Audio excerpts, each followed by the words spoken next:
وَإِذَا قُرِئَ الْقُرْآنُ فَاسْتَمِعُوا لَهُ وَأَنصِتُوا لَعَلَّكُمْ تُرْحَمُونَ۔ اور جب قرآن پڑھا جائے تو توجہ سے سنا کرو اور خاموش رہا کرو تاکہ تم پر رحم کیا جائے۔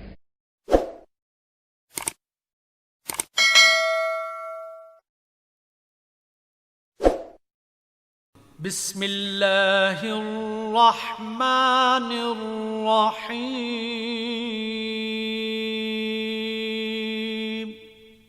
شروع اللہ کے نام سے جو بڑا مہربان نہایت رحم والا ہے۔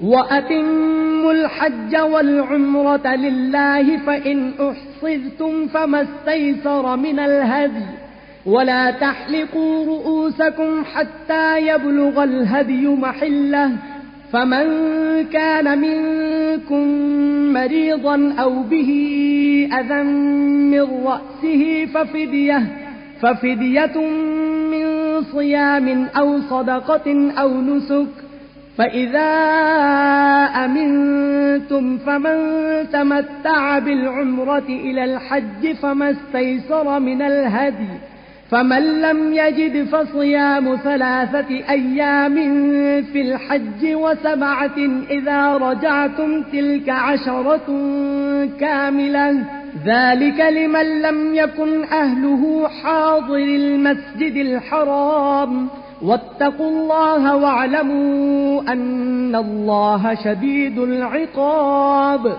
اور خدا کی خوشنودی کے لیے حج اور عمرے کو پورا کرو، اور اگر رستے میں روک لیے جاؤ تو جیسی قربانی میسر ہو کر دو، اور جب تک قربانی اپنے مقام پر نہ پہنچ جائے سر نہ مڈاؤ، اور اگر کوئی تم میں بیمار ہو یا اس کے سر میں کسی طرح کی تکلیف ہو تو اگر وہ سر مڈا لے تو اس کے بدلے روزے رکھے یا صدقہ دے یا قربانی کرے۔ پھر جب تکلیف دور ہو کر تم مطمئن ہو جاؤ تو جو تم میں حج کے وقت تک عمرے سے فائدہ اٹھانا چاہے وہ جیسی قربانی میسر ہو کرے، اور جس کو قربانی نہ ملے وہ 3 روزے ایام حج میں رکھے اور 7 جب واپس ہو، یہ پورے 10 ہوئے۔ یہ حکم اس شخص کے لیے ہے جس کے اہل و عیال مکے میں نہ رہتے ہوں، اور خدا سے ڈرتے رہو اور جان رکھو کہ خدا سخت عذاب دینے والا ہے۔ الحج اشہر معلومات فمن فرض فيهن الحج فلا رفث ولا فسوق ولا جدال في الحج وما تفعلوا من خير يعلمه الله وتزودوا فإن خير الزاد التقوى واتقون يا أولي الألباب۔ حج کے مہینے معین ہیں جو معلوم ہیں، تو جو شخص ان مہینوں میں حج کی نیت کر لے تو حج کے دنوں میں نہ عورتوں سے اختلاط کرے، نہ کوئی برا کام کرے اور نہ کسی سے جھگڑے، اور جو نیک کام تم کرو گے وہ خدا کو معلوم ہو جائے گا، اور زاد راہ یعنی رستے کا خرچ ساتھ لے جاؤ، کیونکہ بہتر فائدہ زاد راہ کا پرہیزگاری ہے، اور اے اہل عقل مجھ سے ڈرتے رہو۔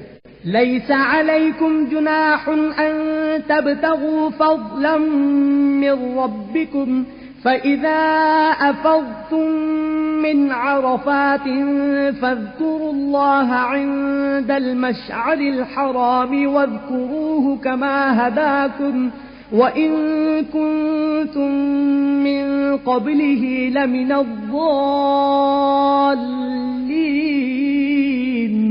اس کا تمہیں کچھ گناہ نہیں کہ حج کے دنوں میں بذریعہ تجارت اپنے پروردگار سے روزی طلب کرو، اور جب عرفات سے واپس ہونے لگو تو مشعر حرام یعنی مزدلفے میں خدا کا ذکر کرو، اور اس طرح ذکر کرو جس طرح اس نے تم کو سکھایا، اور اس سے پیشتر تم لوگ ان طریقوں سے محض ناواقف تھے۔ ثم أفيضوا من حيث أفاض الناس واستغفروا الله إن الله غفور رحيم۔ پھر جہاں سے اور لوگ واپس ہوں وہیں سے تم بھی واپس ہو، اور خدا سے بخشش مانگو، بے شک خدا بخشنے والا اور رحمت کرنے والا ہے۔ فَإِذَا قَضَيْتُم مَّنَاسِكَكُمْ فَاذْكُرُوا اللَّهَ كَذِكْرِكُمْ آبَاءَكُمْ أَوْ أَشَدَّ ذِكْرًا فمن الناس من يقول ربنا آتنا في الدنيا وما له في الآخرة من خلاق.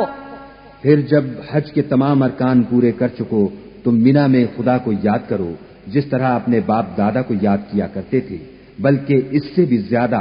اور بعض لوگ ایسے ہیں جو خدا سے التجا کرتے ہیں کہ اے پروردگار ہم کو جو دینا ہے دنیا ہی میں عنایت کر. ایسے لوگوں کا آخرت میں کچھ حصہ نہیں.